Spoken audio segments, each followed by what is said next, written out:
안녕하세요, 곽원장입니다. 파킨슨 환자분들을 진료하다 보면 자주 듣는 말이 있습니다. 원장님, 몸이 쑤시고 결려서 너무 힘들어요. 어떻게 방법이 없을까요? 이런 이야기들입니다. 파킨슨 하면 보통 손떨림이나 몸이 붓는 걸 먼저 떠올리곤 하시는데요. 정작 환자분들의 삶을 힘들게 하는 것 중에 하나는 의외로 통증인 경우가 많습니다. 그런데 이 통증이 파킨슨과 관련이 있다고 생각하시는 분들은 의외로 드뭅니다. 어깨가 쑤시면 나이 탓, 허리가 아프면 관절 탓으로 넘기시죠. 병 때문일 거라고는 잘 떠올리지 못하시는 경우가 많습니다. 관련이 있다는 걸 아시는 분들도 크게 다르지는 않습니다.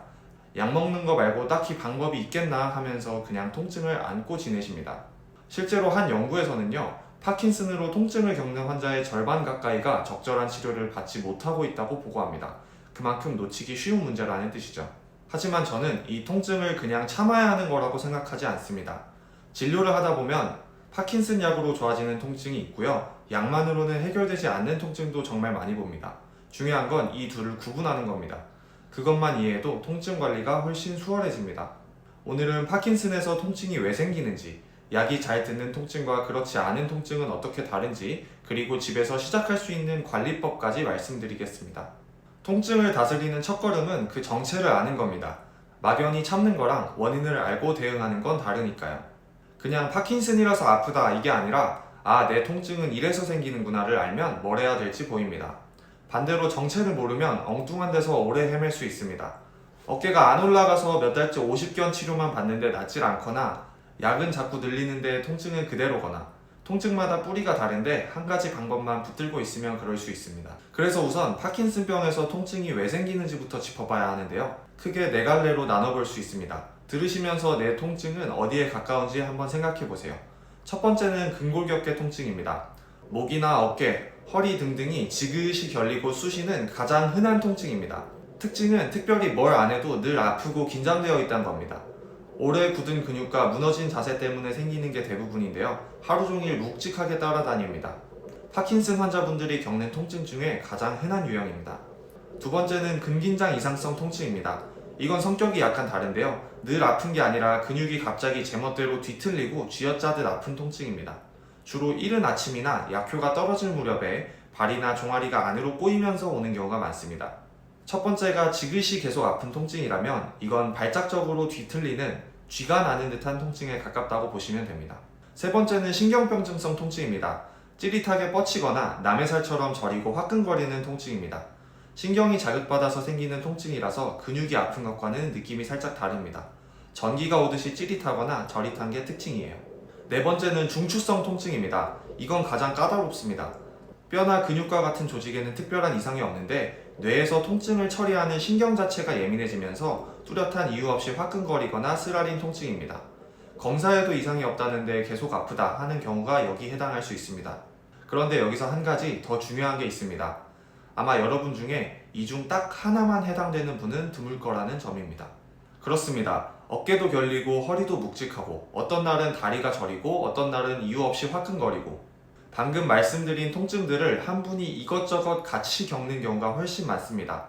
그러다 보니 어깨가 아프면 정형외과, 다리가 저리면 신경과 여기저기 따로 다니게 됩니다. 약도 이것저것 늘려보기도 하고요. 그런데요, 이상하게도 다 시원하게 낫지 않는 경우가 많습니다. 왜 그럴까요? 저는 이렇게 봅니다. 이 여러 가지 통증이 사실 따로 노는 게 아니라 공통적인 한 가지 뿌리를 가지고 있다는 겁니다. 집을 한번 생각해 보세요. 집이 기울어지면 여기저기서 문제가 생깁니다. 벽에 금이 가고 문이 잘 안 닫히고 어디선가 물이 셀 수도 있습니다. 그런데 가장 먼저 고쳐야 될 거는 금간 벽도 안 닫히는 문도 아니고 기울어진 집 그 자체입니다. 저는 파킨슨 통증도 이거랑 비슷하다고 생각합니다. 파킨슨이 오면 몸이 굳고 자세가 앞으로 무너집니다. 그 무너진 자세로 몇 년을 지내면 어깨나 허리 관절에 부담이 쌓이고 그 주변 신경도 자극을 받기 쉬운 환경이 됩니다. 결림, 저림, 화끈거림. 통증이 나타나는 자리는 다 달라도 시작되는 공통 원인이 하나 있다는 겁니다. 기울어진 집처럼요. 집이 기울었는데 벽에 있는 금만 메운다고 집이 바로 서지는 않습니다. 그래서 저는 통증이 난 자리만 쫓기보다는 몸의 축이 어디서부터 무너졌는지를 함께 봐야 한다고 생각합니다. 그렇지 않으면 이 통증들을 하나씩 따로 쫓아다니느라 끝이 없습니다. 어깨 풀고 나면 허리가 아프고 허리 잡으면 또 다른 데가 아프고 정작 봐야 할 건 통증이 난 자리가 아니라 그 모두를 만들어낸 뿌리인데 말입니다. 여기서 오해하시면 안 됩니다. 이게 파킨슨 약이 필요 없다거나 모든 통증의 원인이 하나로 귀결된다거나 이런 얘기는 아닙니다. 파킨슨 약은 꼭 필요하고 통증에도 분명히 도움이 됩니다. 특히 약효가 오르내릴 때 같이 오는 통증은 약을 어떻게 쓰느냐가 가장 중요하니까 반드시 주치의랑 상의하셔야 됩니다. 다만 약을 아무리 잘 써도 좀처럼 가시지 않는 통증, 여기저기 옮겨 다니면서 계속 괴롭히는 그 통증, 이런 거는 약이 닿지 못하는 다른 자리에서 오는 경우가 많습니다. 그리고 그 자리는 여러 가지 원인이 있지만 찾아보면은 몸의 구조가 공통 원인이 되는 경우가 많습니다. 그리고 그 부분을 들여다보지 않으면 통증은 계속 돌아올 수밖에 없습니다. 그렇다면 이런 상태에서 우리는 뭘 할 수 있을까요? 특히 이런 분들은 꼭 들어주세요. 약을 드시나 안 드시나 통증이 늘 비슷하고 아침마다 몸이 굳어서 한참을 움직여야 겨우 풀리는 분. 이런 통증은 약만으로는 잡기 어려운 그 뿌리에서 오는 통증일 가능성이 높습니다. 오늘은 그 뿌리를 잡는 데 도움이 되는 정말 쉽고 효과 좋은 방법 하나를 알려드리겠습니다. 바로 걷기입니다.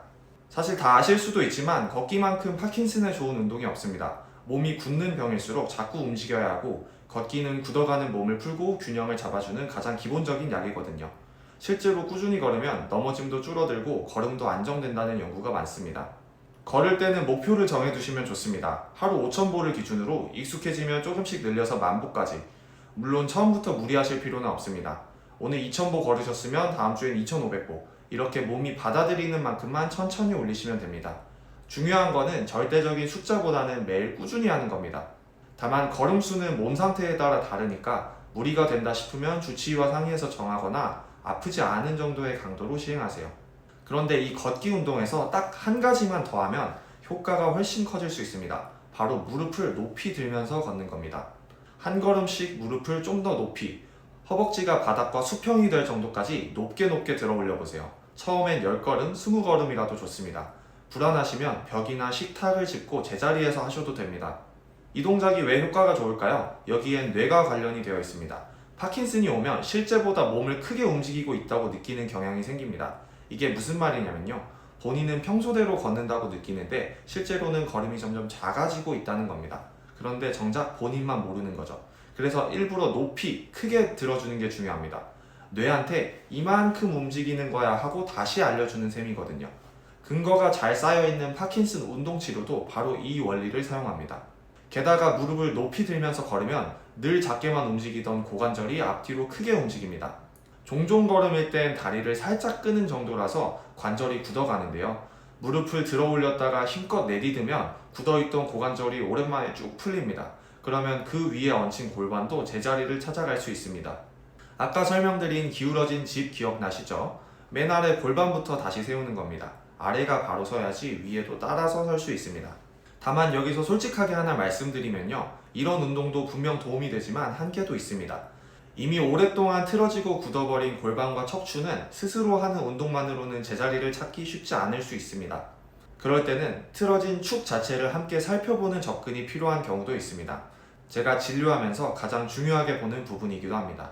그 이야기는 다음 영상에서 자세히 말씀드리겠습니다. 그리고 이건 꼭 당부드리는데요. 통증 때문에 힘들다고 해서 파킨슨 약을 스스로 줄이거나 마음대로 늘리거나 아니면 끊으시거나 하시면 안 됩니다. 약은 약대로 챙기시고 약 조절은 반드시 주치의랑 상담하셔야 됩니다. 오늘 이야기를 한번 정리해 보겠습니다. 파킨슨이라고 해서 통증을 무조건 참고 견디셔야 하는 건 아닙니다. 여기저기 아픈 통증들은 다 별개가 아니라 한 공통된 뿌리를 가지고 있는 경우가 많습니다. 약으로 조절되는 통증이 있고 무너진 자세와 축으로 인해서 오는 통증이 있습니다. 그 차이를 아는 것만으로도 막막하던 길이 조금은 또렷해질 수 있습니다. 파킨슨이니까 어쩔 수 없지 이런 말 이제 너무 쉽게 받아들이지 않으셨으면 합니다. 손 쓸 수 있는 통증이 분명히 있고 좋아질 수 있는 길도 있습니다. 오늘 알려드린 걷기 운동 그리고 무릎 높이 들며 걷기 운동부터 가볍게 시작해보세요. 오늘 이야기가 도움이 되셨다면 구독과 좋아요 부탁드립니다. 감사합니다.